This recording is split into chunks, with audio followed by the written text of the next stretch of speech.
ನಮಸ್ಕಾರ. ಮುಖ್ಯಾಂಶಗಳು. ಸಮಯದ ಸೂಕ್ತ ಹೊಂದಾಣಿಕೆ ಮಾಡಿಕೊಂಡು ಜ್ಞಾನ ಸಂಪಾದನೆಗೆ ಆದ್ಯತೆ ನೀಡುವಂತೆ ವಿದ್ಯಾರ್ಥಿಗಳಿಗೆ ಪ್ರಧಾನಿ ನರೇಂದ್ರ ಮೋದಿ ಹಿತವಚನ. ಮಾಜಿ ಕೇಂದ್ರ ಸಚಿವ, ಹಿರಿಯ ಸಮಾಜವಾದಿ ನಾಯಕ, ಕಾರ್ಮಿಕ ಧುರೀಣ ಜಾರ್ಜ್ ಫರ್ನಾಂಡಿಸ್ ನಿಧನ. ರಾಷ್ಟ್ರಪತಿ, ಉಪರಾಷ್ಟ್ರಪತಿ, ಪ್ರಧಾನಿಗೆ ಗಣ್ಯರಿಂದ ಸಂತಾಪ. ರಾಷ್ಟ್ರೀಯ ವಿಪತ್ತು ನಿರ್ವಹಣಾ ನಿಧಿಯಿಂದ ಕರ್ನಾಟಕಕ್ಕೆ 949.90 ಕೋಟಿ ರೂಪಾಯಿ ಕೇಂದ್ರೀಯ ನೆರವು, ಉನ್ನತ ಮಟ್ಟದ ಸಮಿತಿ ಅನುಮೋದನೆ. ಹಾಗೂ ದೆಹಲಿಯ ವಿಜಯ್ ಚೌಕ್ನಲ್ಲಿ ಆಕರ್ಷಕ ಬೀಟಿಂಗ್ ದಿ ರಿಟ್ರೀಟ್ ಸಮಾರಂಭ. ಭೂ, ನೌಕಾ, ವಾಯುಸೇನಾ ಬ್ಯಾಂಡ್ಗಳಿಂದ ಸುಮಧುರ ವಾದ್ಯ ಸಂಗೀತ. ವಾರ್ತೆಗಳ ವಿವರ. ಪ್ರಧಾನಿ ನರೇಂದ್ರ ಮೋದಿ ದೇಶದ ಹಲವು ರಾಜ್ಯಗಳ ಹಾಗೂ ವಿದೇಶದಲ್ಲಿರುವ ವಿದ್ಯಾರ್ಥಿ, ಶಿಕ್ಷಕರು ಮತ್ತು ಪೋಷಕರೊಂದಿಗೆ ಪರೀಕ್ಷಾ ಪೇ ಚರ್ಚಾ 2ನೇ ಆವೃತ್ತಿಯ ಸಂವಾದದಲ್ಲಿಂದು ಪಾಲ್ಗೊಂಡಿದ್ದರು. ಈ ಕುರಿತು ಒಂದು ವರದಿ. ದೆಹಲಿಯ ತಾಲ್ಕೊಟರಿಯಾ ಕ್ರೀಡಾಂಗಣದಲ್ಲಿ ಆಯೋಜಿಸಲಾಗಿದ್ದ ಪರೀಕ್ಷಾ ಪೇ ಚರ್ಚಾ 2ನೇ ಆವೃತ್ತಿಯ ಕಾರ್ಯಕ್ರಮದ ಆರಂಭದಲ್ಲಿ ಪ್ರಧಾನಿ ನರೇಂದ್ರ ಮೋದಿ ಇಂದು ಬೆಳಗ್ಗೆ ನಿಧನರಾದ ಮಾಜಿ ಕೇಂದ್ರ ರಕ್ಷಣಾ ಸಚಿವ, ಹಿರಿಯ ಸಮಾಜವಾದಿ ನಾಯಕ ಜಾರ್ಜ್ ಫರ್ನಾಂಡಿಸ್ ಅವರಿಗೆ ಶ್ರದ್ಧಾಂಜಲಿ ಸಲ್ಲಿಸಿದರು. उनका निधन हो गया. वे एक जुझारू नेता थे. जन्मभूमि कहीं, कर्मभूमि कहीं, जनप्रतिनिधित्व कहीं, एक प्रकार से पूरे भारत में रचे बसे थे वो. ಜಾರ್ಜ್ ಫರ್ನಾಂಡಿಸ್ ದೇಶದ ದೊಡ್ಡ ವ್ಯಕ್ತಿತ್ವದ ರಾಜಕೀಯ ನಾಯಕ. ತುರ್ತು ಪರಿಸ್ಥಿತಿಯ ಸಂದರ್ಭದಲ್ಲಿ ಪ್ರಜಾಪ್ರಭುತ್ವ ಸ್ಥಾಪಿಸಲು ಹೋರಾಟ ನಡೆಸಿದ್ದ ಅಪ್ರತಿಮ ರಾಜಕಾರಣಿ ಎಂದು ಸ್ಮರಿಸಿದರು. आज वो हमें छोड़ के चले गए. मैं आदरपूर्वक जॉर्ज साहब को श्रद्धासुमन अर्पित करता हूं. ನಂತರ ಪರೀಕ್ಷೆ ಎದುರಿಸುವ ಕುರಿತು ಚರ್ಚೆ ನಡೆಸಿದ ಪ್ರಧಾನಿ, ಪರೀಕ್ಷೆಯ ಮಹತ್ವವನ್ನು ನಿರಾಕರಿಸಲಾಗದು, ಆದರೆ ಜೀವನ ಪರೀಕ್ಷೆಗಿಂತ ದೊಡ್ಡದು. ವಿದ್ಯಾರ್ಥಿಗಳು ಸಮಯವನ್ನು ಸೂಕ್ತವಾಗಿ ಹೊಂದಾಣಿಕೆ ಮಾಡಿಕೊಂಡು ಓದಿನ ಕಡೆ ಹೆಚ್ಚಿನ ಗಮನ ವಹಿಸಬೇಕು, ಪರೀಕ್ಷೆಯ ಹೆಚ್ಚಿನ ಶ್ರಮ ವಹಿಸಬೇಕು ಎಂದು ಕಿವಿಮಾತು ಹೇಳಿದರು. जिंदगी का मतलब ही होता है गति, जिंदगी का मतलब ही होता है सपने, जिंदगी का मतलब ही होता है जी जान से उसको अचीव करने के लिए लगे रहना, वरना उस जिंदगी का मतलब है. तो निराशा में की गर्त में डूबा हुआ समाज या व्यक्ति या परिवार कभी किसी का भला कर सकता है? और इसलिए आशा और अपेक्षा ऊर्ध्व गति के लिए अनिवार्य होती है. ಬೆಂಗಳೂರಿನ ಕ್ವಿನ್ಸ್ ರಸ್ತೆಯ ಸೇಂಟ್ ಮೇರಿಸ್ ಪಬ್ಲಿಕ್ ಶಾಲೆಯ ವಿದ್ಯಾರ್ಥಿನಿ ಲಾವಣ್ಯ ಪರೀಕ್ಷೆಯ ಒತ್ತಡದಿಂದ ಹೇಗೆ ಪಾರಾಗಬೇಕು ಎಂದು ಕೇಳಿದ ಪ್ರಶ್ನೆಗೆ ಉತ್ತರಿಸಿದ ಪ್ರಧಾನಿ, ಪರೀಕ್ಷೆಗಳನ್ನು ಸಂತೋಷದ ಉತ್ಸವದಂತೆ ಪರಿಗಣಿಸಬೇಕು, ಕಲಿಕೆಯನ್ನು ಪರೀಕ್ಷೆಗಳಿಗೆ ಮಿತಿಗೊಳಿಸದೆ ಜೀವನದ ವಿವಿಧ ಸವಾಲುಗಳನ್ನು ಎದುರಿಸಲು ಸಾಧ್ಯವಾಗುವಂತೆ ಸಜ್ಜುಗೊಳ್ಳಬೇಕು ಎಂದು ಹೇಳಿದರು. प्रेशर से परिस्थिति बिगड़ जाती है. वो 3 महीने 6 महीने का था तब जितनी बारीकी से ऑब्जर्व करते थे, जब तक वो वयस्क नहीं होता है तब तक आपको उसको ऑब्जर्व करना चाहिए. ऑब्जर्व करने का मतलब नहीं है कि आपने सोचा उतनी समय ढालना चाहिए, देखते रहना चाहिए, उसकी ताकत आपको ध्यान में आएगी. अगर इतना सा कर ले तो ये जो प्रेशर का वातावरण बन जाता है उससे मुक्ति मिल जाएगी. ಮಾಸ್ಕೋದಿಂದ ಕೇಂದ್ರೀಯ ವಿದ್ಯಾಲಯದ ವಿದ್ಯಾರ್ಥಿನಿ ಜೆನೆತ್ ಕಳೆದ ಪರೀಕ್ಷಾ ಪೇ ಚರ್ಚೆಯಲ್ಲಿ ತಾವು ಪೋಷಕರಿಗೆ ನೀಡಿದ ಸಲಹೆಯಿಂದ ವಿದ್ಯಾರ್ಥಿಗಳ ಮೇಲೆ ಒತ್ತಡ ಕಡಿಮೆಯಾಗಿದೆ ಎಂದು ಪ್ರಧಾನಿ ಅವರಿಗೆ ಧನ್ಯವಾದ ಸಲ್ಲಿಸಿದರು. fear, failure, etc. Their smile with a statement, "You can do it," makes me much more motivated. I'm really very thankful to you, sir. ಇರಾನ್ನ ಟೆಹರಾನ್ನ ಕೇಂದ್ರೀಯ ವಿದ್ಯಾಲಯದ ವಿದ್ಯಾರ್ಥಿ ಜೆಪಿ ಸಿಂಗ್, ಶಾಲೆಗಳಲ್ಲಿ ಒಬ್ಬಿಬ್ಬರು ವಿದ್ಯಾರ್ಥಿಗಳಿಗೆ ಮಾತ್ರವೇ ಶಿಕ್ಷಕರು ಪ್ರಶಂಸೆ ವ್ಯಕ್ತಪಡಿಸುತ್ತಾರೆ, ಉಳಿದವರಿಗೆ ಪ್ರಶಂಸೆ ಸಿಗುವುದಿಲ್ಲ ಎಂದು ಹೇಳಿದಾಗ ಪ್ರಧಾನಿ, ವಿದ್ಯಾರ್ಥಿಗಳು ಓದು ಮತ್ತಿತರ ಚಟುವಟಿಕೆಗಳಲ್ಲಿ ವಿಶಿಷ್ಟ ಸಾಧನೆ ಪ್ರದರ್ಶಿಸಿ ಶಿಕ್ಷಕರ ಗಮನ ಸೆಳೆಯುವ ಮೂಲಕ ಪ್ರಶಂಸೆಗೆ ಒಳಗಾಗಬಹುದು ಎಂದು ಸಲಹೆ ನೀಡಿದರು. उसको विश्वास होता है और मैं मानता हूं कि सबसे पहले ये बाकी चीजों के उपरांत आपके भीतर अपने आप पर वो विश्वास होना चाहिए कि कोई सलाह यानी कोई हमें सराहे या न सराहे, कोई पुचकारे या न पुचकारे, हमारे लिए कोई अच्छा करे या न करे, लेकिन मैं खुद एक स्थिति ऐसा पैदा करूंगा कि कभी न कभी मेरे टीचर को मुझे नोटिस करना पड़ेगा।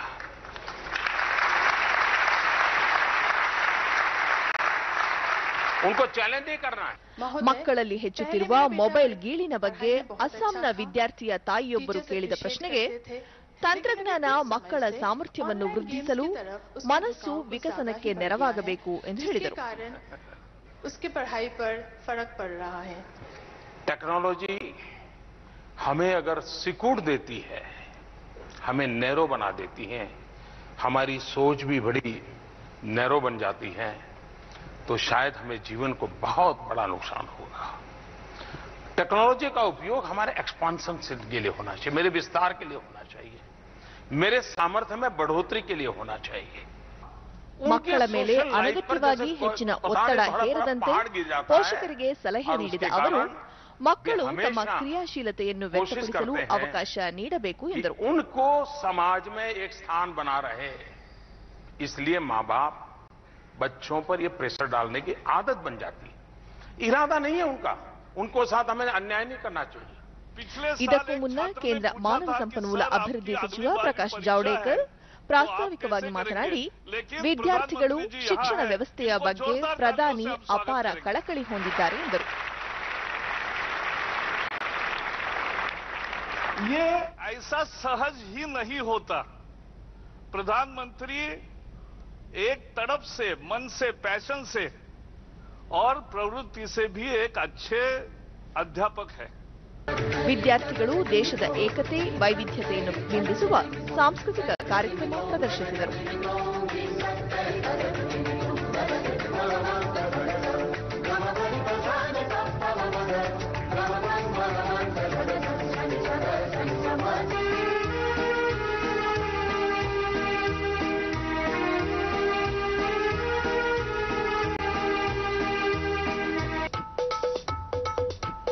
वल्लवरे नखवा ओ वल्लवरे रामा, वल्लवरे नखवा ओ वल्लवरे रामा.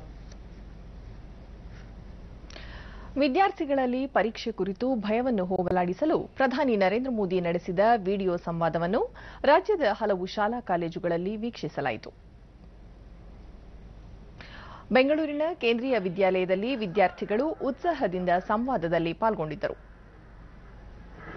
दोस्तों के साथ परीक्षा का महत्व तो है इसका इंसान नहीं कर सकता, और मैं ये तो नहीं कह सकता हूँ परवा मत करो, यहाँ जो होगा तो होगा, देखा जाएगा। ऐसा मन में तय करे तो ये एग्जाम 10वीं कक्षा की, ये एग्जाम 12वीं कक्षा की, ये मेरी जिंदगी का सोच नहीं है।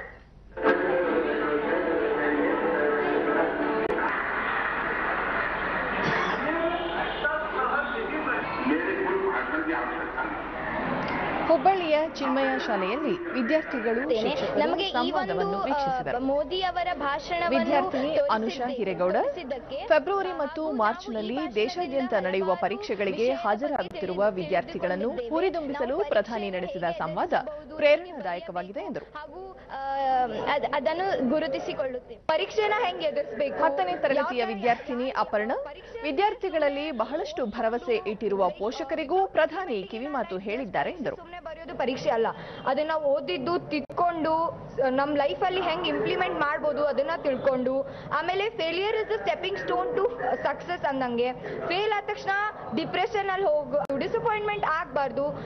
ಹಾಗೆ ಮಕ್ಕಳು ವಿದ್ಯಾರ್ಥಿ ಬಂದಾಗ ಹೆದರದೆ ನಮ್ಮ ಬಗ್ಗೆ ಕಾಳಜಿ ವಹಿಸಿ ಪರೀಕ್ಷೆ ಹೇಗೆ ಎದುರಿಸಬೇಕು ಎಂದು ಪ್ರಧಾನಿ ಹಲವು ಉಪಯುಕ್ತ ಸಲಹೆಗಳನ್ನು ನೀಡಿದ್ದಾರೆ ಎಂದರು. ಮತ್ತೆ ಅವರು ತಮ್ಮ ತಂದೆ ತಾಯಿಗಳನ್ನು ಹೆದರದೆ ಮಕ್ಕಳಿಗೆ ಪ್ರೋತ್ಸಾಹಿಸಿ ಅವರಿಗೆ ಪರೀಕ್ಷೆಯಲ್ಲಿ ಧೈರ್ಯವಾಗಿ ಎದುರಿಸಿ ಒಂದು ಒಳ್ಳೆಯವಾದ ಅಂಕಗಳನ್ನು ಪಡೆಯಬೇಕು ಎಂದು ಹೇಳುತ್ತಿದ್ದಾರೆ. ನಮ್ಮ ದೇಶದ ಚಿನ್ಮಯ ಶಾಲೆಯ ಶಿಕ್ಷಕ ವಿಶ್ವನಾಥ್ ರಾನಡೆ ಪ್ರಧಾನಿ ಪರೀಕ್ಷಾ ಪೇ ಚರ್ಚಾ ಮೂಲಕ ವಿದ್ಯಾರ್ಥಿಗಳಿಗೆ ಮಾರ್ಗದರ್ಶನದ ಜೊತೆಗೆ ಉತ್ತಮ ಮಾಹಿತಿ ನೀಡಿದ್ದಾರೆ ಎಂದರು. ಅದರಿಂದ ಉಪಯೋಗವಾಗಲಿ, ಅದರಿಂದ ಅವರಿಗೆಲ್ಲ ಟಿಪ್ಸ್ ಸಿಗಲಿ, ಪರೀಕ್ಷೆಯನ್ನು ಹೇಗೆ ಬರೀಬೇಕು, ಪರೀಕ್ಷೆಯನ್ನು ಹೇಗೆ ಎದುರಿಸಬೇಕು, ಪರೀಕ್ಷೆ ಬರೆಯುವಾಗ ಯಾಕೆ ಹೆದರಬಾರ್ದು, ಇದರ ಬಗ್ಗೆ ಮಾನ್ಯ ಪ್ರಧಾನಮಂತ್ರಿಯವರು ಹೋದ ವರ್ಷ ಹೇಳಿದ್ರು. ಆವಾಗೂ ನಾವು ಇದು ಅರೇಂಜ್ ಮಾಡಿದ್ವಿ. ರಾಮನಗರದ ಸರ್ಕಾರಿ ಪ್ರೌಢಶಾಲೆಯಲ್ಲಿ ಪರೀಕ್ಷಾ ಪೇ ಚರ್ಚಾ ಸಂವಾದದಲ್ಲಿ ವಿದ್ಯಾರ್ಥಿಗಳು, ಪೋಷಕರು ಹಾಗೂ ಶಿಕ್ಷಕ ವೃಂದದವರು ಪಾಲ್ಗೊಂಡಿದ್ದರು.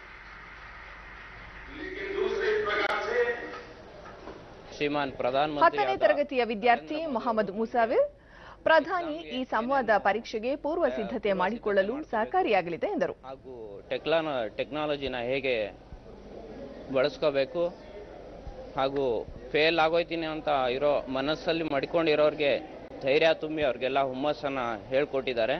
ಈ ಥರ ಪ್ರೋಗ್ರಾಮ್ನ ಮಾಡೋದು ಫೇಲ್ ಆಗೋ ವಿದ್ಯಾರ್ಥಿಗಳು ಪಾಸ್ ಆಗ್ಬೋದು. ಪರೀಕ್ಷಾ ಮೇ ಚರ್ಚಾ ಇನ್ನೋರ್ವ ವಿದ್ಯಾರ್ಥಿ ಭರತ್, ಈ ಕಾರ್ಯಕ್ರಮದಿಂದ ನಮಗೆಲ್ಲ ಓದುವುದಕ್ಕೆ ಇನ್ನಷ್ಟು ಉತ್ಸಾಹ ಮೂಡಿದೆ ಎಂದು ಹೇಳಿದರು. ಒಂದ್ ಸ್ವಲ್ಪ ಉತ್ಸಾಹ ಬರ್ತದೆ. ಆಮೇಲೆ ಟೆಕ್ನಾಲಜಿ ಯೂಸ್ ಮಾಡ್ಕೊಂಡು ಒಳ್ಳೇದಕ್ಕೆ ಯೂಸ್ ಮಾಡಿ ನಾವು ಇನ್ನೂ ಜಾಸ್ತಿ ಸ್ಕೋರ್ ಮಾಡೋದು ಆ ಥರ ಮಾಡ್ಬೋದು. ನೆಕ್ಸ್ಟ್ ವರ್ಷ ಬರೋರ್ಗೆ ಇನ್ನೂ ಈಸಿ ಆಗುತ್ತೆ. ಈ ಥರ ಜಾಸ್ತಿ ಪ್ರೋಗ್ರಾಮ್ ಮಾಡ್ತಾ ಇರಬೇಕು ಅಂತ ಕೇಳ್ಕೊತೀನಿ. ಮಕ್ಕಳಲ್ಲಿ ಶಾಲೆಯ ಉಪಪ್ರಾಂಶುಪಾಲ ಚಿನ್ನಸ್ವಾಮಿ, ಮಕ್ಕಳಲ್ಲಿ ಪರೀಕ್ಷೆಗೆ ಸಂಬಂಧಿಸಿದಂತೆ ಆತ್ಮವಿಶ್ವಾಸ ಮೂಡಿಸಿ ಹೆಚ್ಚು ಅಂಕ ಗಳಿಸಲು ಈ ಸಂವಾದ ಪ್ರೋತ್ಸಾಹ ನೀಡಲಿದೆ ಎಂದು ವಿಶ್ವಾಸ ವ್ಯಕ್ತಪಡಿಸಿದರು. ಕಾರ್ಯಕ್ರಮಕ್ಕೆ ನಮ್ಮ ಶಾಲೆಯ ಮಕ್ಕಳು, ಅವರ ಪೋಷಕರು ಎಲ್ಲರೂ ಕೂಡ ಉತ್ತಮ ರೀತಿಯಲ್ಲಿ ಎಲ್ಲರೂ ಕೂಡ ಬಂದು ಆ ಕಾರ್ಯಕ್ರಮವನ್ನು ವೀಕ್ಷಣೆ ಮಾಡಿದ್ದಾರೆ.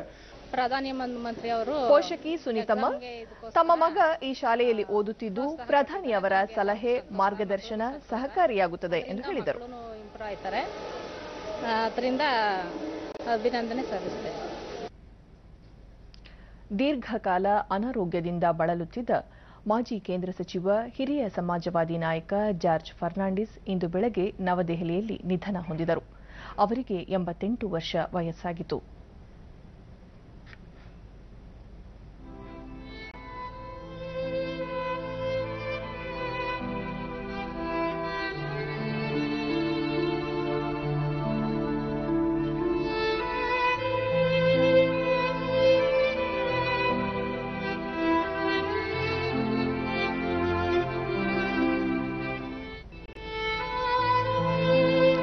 ಅಟಲ್ ಬಿಹಾರಿ ವಾಜಪೇಯಿ ನೇತೃತ್ವದ ಎನ್ಡಿಎ ಸರ್ಕಾರದಲ್ಲಿ ರಕ್ಷಣಾ ಸಚಿವರಾಗಿ ಸೇವೆ ಸಲ್ಲಿಸಿದ್ದ ಅವರು ಕಳೆದ ಕೆಲವು ವರ್ಷಗಳಿಂದ ನರರೋಗ ಸಂಬಂಧ ಕಾಯಿಲೆಯಿಂದ ಬಳಲುತ್ತಿದ್ದರು.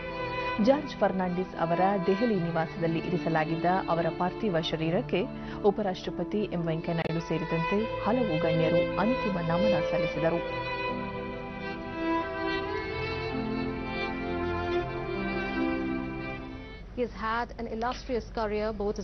ಪ್ರಧಾನಿ ನರೇಂದ್ರ ಮೋದಿ ಜಾರ್ಜ್ ಫರ್ನಾಂಡಿಸ್ ಪಾರ್ಥಿವ ಶರೀರಕ್ಕೆ ಅಂತಿಮ ನಮನ ಸಲ್ಲಿಸಿ ಪತ್ನಿ ಹಾಗೂ ಸಂಬಂಧಿಕರಿಗೆ ಸಾಂತ್ವನ ಹೇಳಿದರು. आज पूरा देश इस बात के लिए याद कर रहा है. A lot of visits to the Siachen Glacier because he had the interest of the soldiers. बिल्कुल मुनमुन जिस तरीके से हम उनका देखते हैं कि राजनीतिक सफर. ಜಾರ್ಜ್ ಫರ್ನಾಂಡಿಸ್ ಅವರ ನಿಧನಕ್ಕೆ ಹಲವು ನಾಯಕರು ಶೋಕ ಸೂಚಿಸಿದ್ದು, ಬಹುಕಾಲದ ಒಡನಾಡಿ ಶರದ್ ಯಾದವ್, ಜಾರ್ಜ್ ಫರ್ನಾಂಡಿಸ್ ಹೋರಾಟಗಳಿಗೆ ಪರ್ಯಾಯ ಹೆಸರಾಗಿದ್ದರು. ದೇಶದಲ್ಲಿ ಎಲ್ಲೇ ಅನ್ಯಾಯ ನಡೆದರೂ ಅಲ್ಲಿ ಜಾರ್ಜ್ ಧಾವಿಸುತ್ತಿದ್ದರು ಎಂದು ಸ್ಮರಿಸಿದರು. राजनेता मुझे नहीं देखा. अनवरत संघर्ष की दास्तान जो है वो उसका नाम जॉर्ज फर्नांडिस है. आपके निधन से ಬಿಹಾರ ಮುಖ್ಯಮಂತ್ರಿ ನಿತೀಶ್ ಕುಮಾರ್, ಜಾರ್ಜ್ ಫರ್ನಾಂಡಿಸ್ ಅವರು ದೇಶದ ರಾಜಕಾರಣಕ್ಕೆ ನೀಡಿರುವ ಕೊಡುಗೆ ಜನರ ಮನಸ್ಸಿನಲ್ಲಿ ಶಾಶ್ವತವಾಗಿ ಉಳಿಯಲಿದೆ. ಅವರೊಬ್ಬ ಹುಟ್ಟು ಹೋರಾಟಗಾರ ಎಂದು ಹೇಳಿದರು.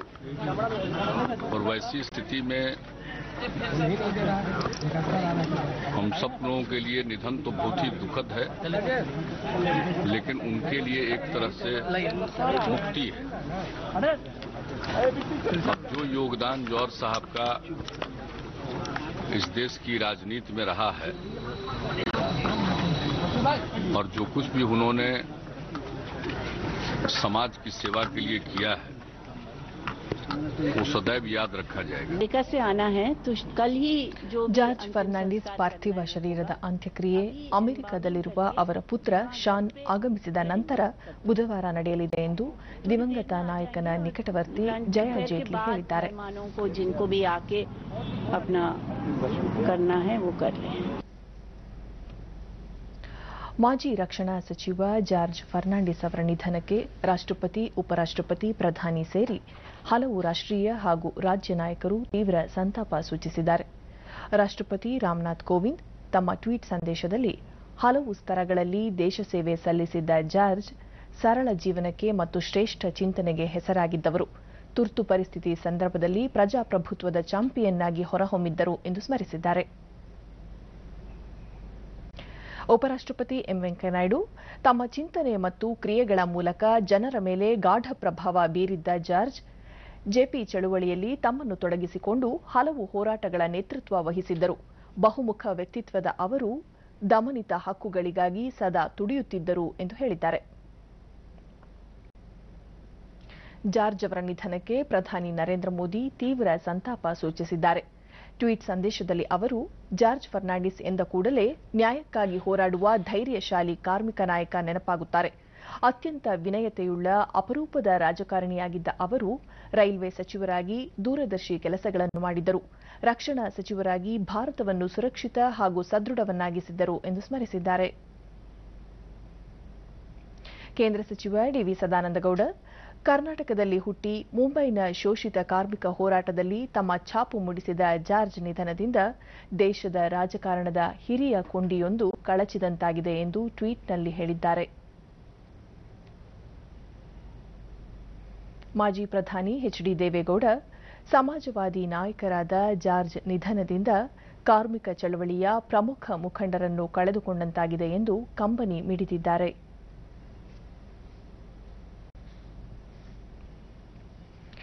ಹಿರಿಯ ರಾಜಕೀಯ ಮುತ್ಸದ್ದಿ ಜಾರ್ಜ್ ಫರ್ನಾಂಡಿಸ್ ಅವರ ನಿಧನಕ್ಕೆ ಮುಖ್ಯಮಂತ್ರಿ ಎಚ್ಡಿ ಕುಮಾರಸ್ವಾಮಿ ಸಂತಾಪ ಸೂಚಿಸಿ ಕರ್ನಾಟಕದ ಜನ ಕೊಂಕಣ ರೈಲ್ವೆ ಯೋಜನೆಗೆ ಜಾರ್ಜ್ ಅವರು ನೀಡಿರುವ ಕೊಡುಗೆಯನ್ನು ಸದಾ ಸ್ಮರಿಸುತ್ತಾರೆ ಎಂದು ಹೇಳಿದ್ದಾರೆ. ಬಿಜೆಪಿ ರಾಜ್ಯಾಧ್ಯಕ್ಷ ಬಿಎಸ್ ಯಡಿಯೂರಪ್ಪ ಜಾರ್ಜ್ ಫರ್ನಾಂಡಿಸ್ ಅವರ ನಿಧನ ದುಃಖಕರ. ಸರಳತೆಯಿಂದ ಜನರ ಮನಸ್ಸು ಗೆದ್ದಿದ್ದ ಅವರು ಅಪರೂಪದ ರಾಜಕಾರಣಿಯಾಗಿದ್ದರು. ರೈಲ್ವೆ ಮಂತ್ರಿಯಾಗಿ ಕೊಂಕಣ ರೈಲು ಯೋಜನೆ ಅನುಷ್ಠಾನಕ್ಕೆ ತಂದು ಕರ್ನಾಟಕದ ಅಭಿವೃದ್ಧಿಗೆ ವೇಗ ನೀಡಿದ್ದರು ಎಂದು ಸ್ಮರಿಸಿದ್ದಾರೆ. ಕಾಂಗ್ರೆಸ್ ಶಾಸಕಾಂಗ ಪಕ್ಷದ ನಾಯಕ ಸಿದ್ದರಾಮಯ್ಯ ತುರ್ತು ಪರಿಸ್ಥಿತಿ ಸಂದರ್ಭದಲ್ಲಿ ಜೈಲು ಶಿಕ್ಷೆ ಅನುಭವಿಸಿ ಜೈಲಿನಿಂದಲೇ ಲೋಕಸಭಾ ಚುನಾವಣೆಯನ್ನು ಎದುರಿಸಿದ ಧೀಮಂತ ನಾಯಕ ಎಂದು ಸ್ಮರಿಸಿದರು. ಅವರು ದಕ್ಷಿಣ ಕನ್ನಡ ಜಿಲ್ಲೆಯವರು, ಆದರೆ ಮುಂಬೈಗೆ ಹೋಗಿ ಅಲ್ಲಿ ಅವರು ರಾಜಕೀಯ ಕರ್ಮಭೂಮಿ ಮಾಡಿಕೊಂಡ್ರು.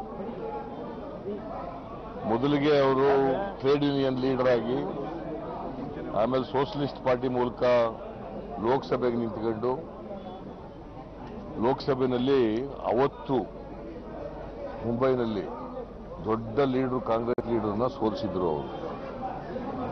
ಆಮೇಲೆ ಜೀವನದುದ್ದಕ್ಕೂ ಹೋರಾಟ, ತುರ್ತು ಪರಿಸ್ಥಿತಿನಲ್ಲಿ ಹೋರಾಟ, ತುರ್ತು ಪರಿಸ್ಥಿತಿನಲ್ಲಿ ಜೈಲು ಇದ್ಕೊಂಡೇ ಬಿಹಾರನಿಂದ ಗೆದ್ದಿದ್ರು ಅವರು ಲೋಕಸಭೆಗೆ. ಮತ್ತೆ ಮುಂಬೈ ಕಾರ್ಮಿಕ ನಾಯಕ, ಸರಳ ಸಜ್ಜನ ರಾಜಕಾರಣಿ, ಪತ್ರಕರ್ತರೂ ಆಗಿದ್ದ ಜಾರ್ಜ್ ಮ್ಯಾಥ್ಯೂ ಫರ್ನಾಂಡಿಸ್ ಇನ್ನು ನೆನಪು ಮಾತ್ರ. ಕಾರ್ಮಿಕ ಹಾಗೂ ಸಾಮಾಜಿಕ ಚಳವಳಿಯ ನೇತಾರರ ಪೈಕಿ ಮುಂಚೂಣಿಯಲ್ಲಿ ಗುರುತಿಸಿಕೊಂಡಿದ್ದ ಅವರು ರೈಲ್ವೆ ಸಚಿವ ಮತ್ತು ರಕ್ಷಣಾ ಸಚಿವರಾಗಿ ದೇಶಕ್ಕೆ ಸಲ್ಲಿಸಿರುವ ಸೇವೆ ಅನನ್ಯ. ಅವರ ಸೇವೆ ಜೊತೆಗೆ ವ್ಯಕ್ತಿತ್ವವನ್ನು ಸ್ಮರಿಸುವ ಒಂದು ವರದಿ ಇಲ್ಲಿದೆ. 1930 ಜೂನ್ 3ರಂದು ಮಂಗಳೂರಿನಲ್ಲಿ ಜನಿಸಿದ ಜಾರ್ಜ್ ಫರ್ನಾಂಡಿಸ್ ಸಂತ ಅಲೋಶಿಸ್ ಕಾಲೇಜಿನಲ್ಲಿ ವಿದ್ಯಾಭ್ಯಾಸ ಮಾಡಿದ್ದರು. 1946ರಲ್ಲಿ ಬೆಂಗಳೂರಿಗೆ ಬಂದ ನಂತರ ಅವರು ಆಗ ಪ್ರಚಲಿತವಾಗಿದ್ದ ಸಾಮಾಜಿಕ ಕಾರ್ಮಿಕ ಚಳುವಳಿಗೆ ಧುಮುಕಿ ಮುಂಬೈಗೆ ತೆರಳಿದರು. ಹಲವು ಕಾರ್ಮಿಕ ಸಂಘಟನೆಗಳಲ್ಲಿ ತಮ್ಮನ್ನು ತಾವು ಸಕ್ರಿಯವಾಗಿ ತೊಡಗಿಸಿಕೊಂಡಿದ್ದ ಅವರು 1950-60ರ ದಶಕದಲ್ಲಿ ಮುಂಬೈನಲ್ಲಿ ನಡೆದ ರೈಲ್ವೆ ಸಿಬ್ಬಂದಿ ಸೇರಿದಂತೆ ಎಲ್ಲ ಬಗೆಯ ಕಾರ್ಮಿಕ ಹೋರಾಟಗಳಲ್ಲಿ ಗುರುತಿಸಿಕೊಂಡಿದ್ದರು. ಸ್ವತಃ ರೈಲ್ವೆಯಲ್ಲಿ ಕೆಲಸ ಮಾಡುತ್ತಾ ಹೋರಾಟಕ್ಕೆ ಇಳಿದ ಅವರು ನ್ಯಾಯಯುತ ಹಕ್ಕಿಗಾಗಿ ಅಹರ್ನಿಶಿ ದುಡಿದಿದ್ದರು. 1967ರಲ್ಲಿ ಹಿಂದಿನ ದಕ್ಷಿಣ ಬಾಂಬೆ ಲೋಕಸಭಾ ಕ್ಷೇತ್ರದಿಂದ ಮೊದಲ ಬಾರಿ ಕಣಕ್ಕಿಳಿದಿದ್ದ ಅವರು ಭಾರತೀಯ ರಾಷ್ಟ್ರೀಯ ಕಾಂಗ್ರೆಸ್ನ ಎಸ್.ಕೆ. ಪಾಟೀಲ್ ಅವರನ್ನು ಸೋಲಿಸಿದ್ದರು. 1975ರ ತುರ್ತು ಪರಿಸ್ಥಿತಿ ಸಂದರ್ಭದಲ್ಲಿ ಭೂಗತರಾಗಿದ್ದ ಜಾರ್ಜ್ ಅಂದಿನ ಪ್ರಧಾನಿ ಇಂದಿರಾ ಗಾಂಧಿ ಅವರಿಗೆ ಸವಾಲೊಡ್ಡಿದ್ದರು. ರಾಷ್ಟ್ರದ ಹಲವು ಹೋರಾಟಗಾರರಂತೆ ಅವರು ಸಹ ಜೈಲುವಾಸ ಅನುಭವಿಸಿದ್ದರು. ತುರ್ತು ಪರಿಸ್ಥಿತಿ ತೆರವಾದ ನಂತರ 1977ರಲ್ಲಿ ಬಿಹಾರದ ಮುಜಫರ್ ನಗರದಿಂದ ಲೋಕಸಭೆಗೆ ಆಯ್ಕೆಯಾದ ಅವರು ಮೊದಲ ಜನತಾ ಪಕ್ಷದ ಸರ್ಕಾರದಲ್ಲಿ ಕೈಗಾರಿಕಾ ಸಚಿವರಾಗಿದ್ದರು. ನಂತರ 1989-90ರ ಅವಧಿಯಲ್ಲಿ ವಿಪಿ ಸಿಂಗ್ ಸರ್ಕಾರದಲ್ಲಿ ರೈಲ್ವೆ ಸಚಿವರಾಗಿದ್ದ ಅವರು ಕೊಂಕಣ ರೈಲ್ವೆ ಯೋಜನೆಗೆ ಚಾಲನೆ ನೀಡಿದ್ದರು. ಆ ಯೋಜನೆ ಕರಾವಳಿಯ ಅಭಿವೃದ್ಧಿಗೆ ಹೊಸ ಇಂಬು ನೀಡಿದ್ದನ್ನು ಯಾರೂ ಮರೆಯಲಾಗದು. 1998ರಿಂದ 2004ರವರೆಗಿನ ಅಟಲ್ ಬಿಹಾರಿ ವಾಜಪೇಯಿಯವರ ನೇತೃತ್ವದ ಎನ್ಡಿಎ ಸರ್ಕಾರದಲ್ಲಿ ಅವರು ರಕ್ಷಣಾ ಸಚಿವರಾಗಿ ಕಾರ್ಯನಿರ್ವಹಿಸಿದ್ದರು. ಎನ್ಡಿಎ ಸಂಚಾಲಕರು ಆಗಿದ್ದ ಅವರು ಕ್ಲಿಷ್ಟಕರ ಸಂದರ್ಭಗಳನ್ನು ಚಾಣಾಕ್ಷತನದಿಂದ ಎದುರಿಸಿ ಎಲ್ಲರ ಪ್ರಶಂಸೆ ಗಳಿಸಿದ್ದರು. ಭಾರತ ಮತ್ತು ಪಾಕಿಸ್ತಾನದ ನಡುವೆ ಕಾರ್ಗಿಲ್ ಯುದ್ಧ ನಡೆದಾಗ ಸ್ವತಃ ಸಮರಾಂಗಣಕ್ಕಿಳಿದು ಯೋಧರಿಗೆ ಧೈರ್ಯ ತುಂಬಿದ್ದ ಅವರು ಪೋಖ್ರಾನ್ ಅಣು ಪರೀಕ್ಷೆಯಲ್ಲೂ ಪ್ರಮುಖ ಪಾತ್ರ ವಹಿಸಿದ್ದರು. ರಕ್ಷಣಾ ಸಚಿವರಾಗಿದ್ದ ವೇಳೆ ಕಾಫಿನ್ ಗೇಟ್ ಹಗರಣ ಸಂಬಂಧ ತಮ್ಮ ಸ್ಥಾನಕ್ಕೆ ರಾಜೀನಾಮೆ ನೀಡಿದ್ದರು.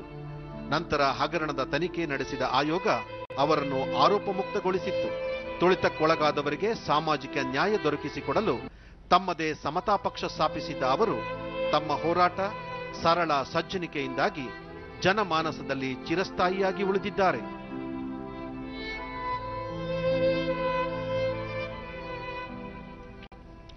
ಗೃಹ ಸಚಿವ ರಾಜನಾಥ್ ಸಿಂಗ್ ಅಧ್ಯಕ್ಷತೆಯಲ್ಲಿ ದೆಹಲಿಯಲ್ಲಿಂದು ನಡೆದ ಉನ್ನತ ಮಟ್ಟದ ಸಮಿತಿ ನೈಸರ್ಗಿಕ ವಿಕೋಪಗಳಿಂದ ತೊಂದರೆಗೀಡಾಗಿರುವ ಕರ್ನಾಟಕ ಸೇರಿದಂತೆ 6 ರಾಜ್ಯಗಳಿಗೆ 7,214 ಕೋಟಿ ರೂಪಾಯಿ ಕೇಂದ್ರೀಯ ನೆರವು ಬಿಡುಗಡೆಗೆ ಅನುಮೋದನೆ ನೀಡಿದೆ. ಕರ್ನಾಟಕಕ್ಕೆ 949.90 ಕೋಟಿ ರೂಪಾಯಿ, ಮಹಾರಾಷ್ಟ್ರಕ್ಕೆ 4,714 ಕೋಟಿ ರೂಪಾಯಿ, ಆಂಧ್ರಪ್ರದೇಶಕ್ಕೆ 940 ಕೋಟಿ ರೂಪಾಯಿ, ಗುಜರಾತ್ಗೆ 127.60 ಕೋಟಿ ರೂಪಾಯಿ, ಉತ್ತರ ಪ್ರದೇಶಕ್ಕೆ 191.73 ಕೋಟಿ ರೂಪಾಯಿ, ಹಿಮಾಚಲ ಪ್ರದೇಶಕ್ಕೆ 317.44 ಕೋಟಿ ರೂಪಾಯಿ ಹಾಗೂ ಕೇಂದ್ರಾಡಳಿತ ಪ್ರದೇಶ ಪುದುಚೇರಿಗೆ 13.9 ಕೋಟಿ ರೂಪಾಯಿ ನೆರವು ಬಿಡುಗಡೆಗೆ ಅನುಮೋದಿಸಲಾಗಿದೆ ಎಂದು ಸುದ್ದಿ ಸಂಸ್ಥೆ ವರದಿ ಮಾಡಿದೆ. ಬೆಳಗಾವಿ ಜಿಲ್ಲೆಯ ಬರಪೀಡಿತ ಪ್ರದೇಶಗಳಿಗೆ ಕಂದಾಯ ಸಚಿವ ಆರ್ ವಿ ದೇಶಪಾಂಡೆ ಇಂದು ಭೇಟಿ ನೀಡಿ ರೈತರಿಂದ ಬೆಳೆ ಹಾನಿ ಕುರಿತು ಮಾಹಿತಿ ಪಡೆದರು.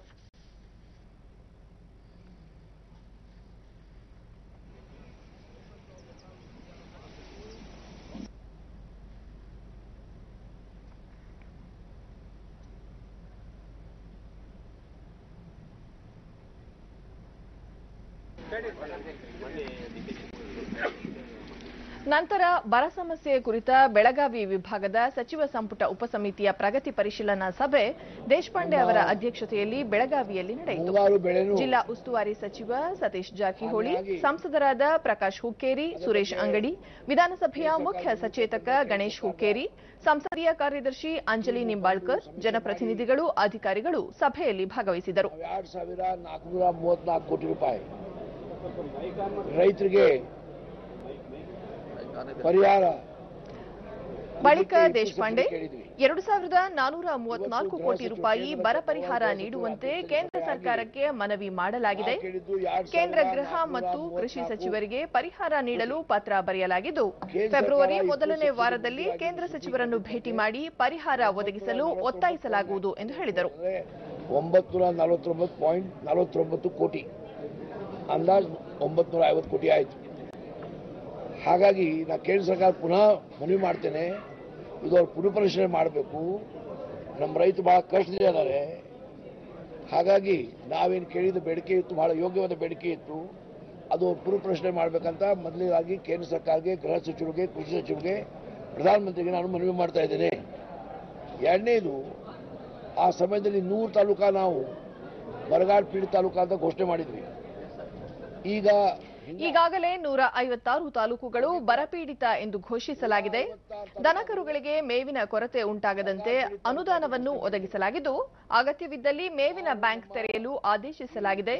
ಬೆಳಗಾವಿ ಜಿಲ್ಲೆಯಲ್ಲಿ ಭೀಕರ ಬರಗಾಲ ಆವರಿಸಿರುವುದರಿಂದ ಗುಳೆ ಹೋಗದಂತೆ ತಡೆಯಲು ಅಗತ್ಯ ಕ್ರಮ ಕೈಗೊಳ್ಳಲು ಅಧಿಕಾರಿಗಳಿಗೆ ಸೂಚನೆ ನೀಡಲಾಗಿದೆ ಎಂದು ತಿಳಿಸಿದರು. ಬೆಂಗಳೂರು ಭಾಗ ಒಂದು, ಬೆಳಗಾವಿ ಭಾಗ ಒಂದು, 4 ತಂಡಗಳು ಇಡೀ ರಾಜ್ಯದಲ್ಲಿ ಪ್ರವಾಸ ಮಾಡ್ತಾ ಇದ್ದಾರೆ. ಈ ದನಕರಕ್ಕೆ ಕುಡಲಿಕ್ಕೆ ತೋಟಿ ನಿರ್ಮಾಣ ಆಗಿದ್ದು, ಇಲ್ಲ ಹಲವಾರು ಕೆಲಸಗಳು ಭೇಟಿ ಕೊಟ್ಟು ಬಂದಿದ್ದೇನೆ. ಮುಖ್ಯವಾಗಿ ರಾಜ್ಯದಲ್ಲಿ ನಾ ಈಗಾಗಲೇ ಹೇಳಿದಾಗೆ 150 ತಾಲೂಕಾ ಬರಗಾಲ ಪೀಡಿತ ಘೋಷಣೆ ಮಾಡಿದ್ದೇವೆ.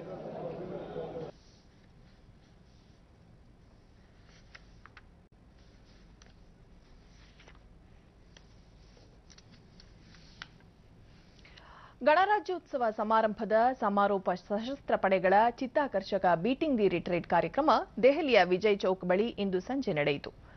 ರಾಷ್ಟ್ರಪತಿ ರಾಮನಾಥ್ ಕೋವಿಂದ್, ಉಪರಾಷ್ಟ್ರಪತಿ ಎಂ ವೆಂಕಯ್ಯನಾಯ್ಡು, ಪ್ರಧಾನಿ ನರೇಂದ್ರ ಮೋದಿ, ರಕ್ಷಣಾ ಸಚಿವೆ ನಿರ್ಮಲಾ ಸೀತಾರಾಮನ್, ಸಶಸ್ತ್ರ ಪಡೆಗಳ 3 ವಿಭಾಗಗಳ ಮುಖ್ಯಸ್ಥರು ಕಾರ್ಯಕ್ರಮದಲ್ಲಿ ಉಪಸ್ಥಿತರಿದ್ದರು.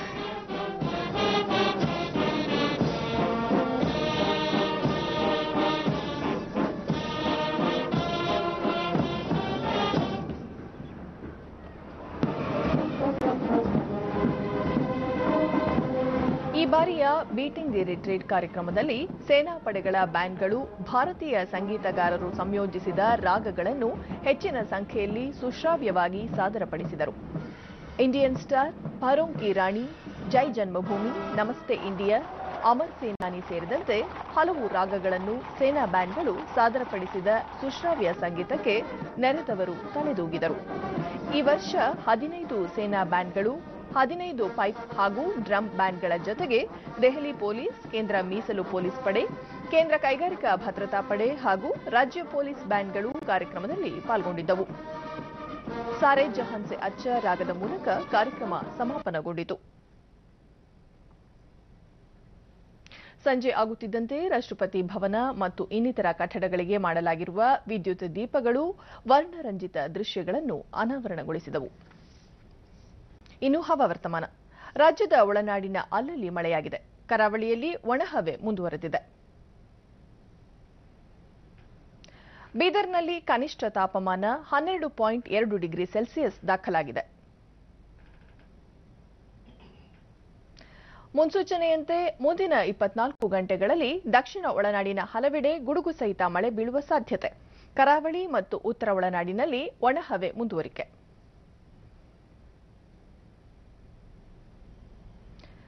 ಬೆಂಗಳೂರು ಸುತ್ತಮುತ್ತ ಭಾಗಶಃ ಮೋಡ ಕವಿದ ವಾತಾವರಣ. ಮುಂಜಾನೆ ಕೆಲ ಪ್ರದೇಶಗಳಲ್ಲಿ ಮಂಜು ಮುಸುಕುವ ಸಂಭವ. ಗರಿಷ್ಠ 29, ಕನಿಷ್ಠ 17 ಡಿಗ್ರಿ ಸೆಲ್ಸಿಯಸ್ ತಾಪಮಾನ ದಾಖಲು ಸಾಧ್ಯತೆ. ಕೊನೆಯಲ್ಲಿ ಮತ್ತೊಮ್ಮೆ ಮುಖ್ಯಾಂಶಗಳು. ಸಮಯದ ಸೂಕ್ತ ಹೊಂದಾಣಿಕೆ ಮಾಡಿಕೊಂಡು ಜ್ಞಾನ ಸಂಪಾದನೆಗೆ ಆದ್ಯತೆ ನೀಡುವಂತೆ ವಿದ್ಯಾರ್ಥಿಗಳಿಗೆ ಪ್ರಧಾನಿ ನರೇಂದ್ರ ಮೋದಿ ಹಿತವಚನ. ಮಾಜಿ ಕೇಂದ್ರ ಸಚಿವ, ಹಿರಿಯ ಸಮಾಜವಾದಿ ನಾಯಕ, ಕಾರ್ಮಿಕ ಧುರೀಣ ಜಾರ್ಜ್ ಫರ್ನಾಂಡಿಸ್ ನಿಧನ. ರಾಷ್ಟ್ರಪತಿ, ಉಪರಾಷ್ಟ್ರಪತಿ, ಪ್ರಧಾನಿ ಸೇರಿ ಗಣ್ಯರಿಂದ ಸಂತಾಪ. ರಾಷ್ಟ್ರೀಯ ವಿಪತ್ತು ನಿರ್ವಹಣಾ ನಿಧಿಯಿಂದ ಕರ್ನಾಟಕಕ್ಕೆ 949.90 ಕೋಟಿ ರೂಪಾಯಿ ಕೇಂದ್ರೀಯ ನೆರವು, ಉನ್ನತ ಮಟ್ಟದ ಸಮಿತಿ ಅನುಮೋದನೆ. ಹಾಗೂ ದೆಹಲಿಯ ವಿಜಯ್ ಚೌಕ್ನಲ್ಲಿ ಆಕರ್ಷಕ ಬೀಟಿಂಗ್ ದಿ ರಿಟ್ರೀಟ್ ಸಮಾರಂಭ. ಭೂ, ನೌಕಾ, ವಾಯುಸೇನಾ ಬ್ಯಾಂಡ್ಗಳಿಂದ ಸುಮಧುರ ವಾದ್ಯ ಸಂಗೀತ. ನಮ್ಮ ಮುಂದಿನ ವಾರ್ತಾ ಪ್ರಸಾರ ರಾತ್ರಿ 9 ಗಂಟೆಗೆ ಚಂದನದಲ್ಲಿ. ನಮಸ್ಕಾರ.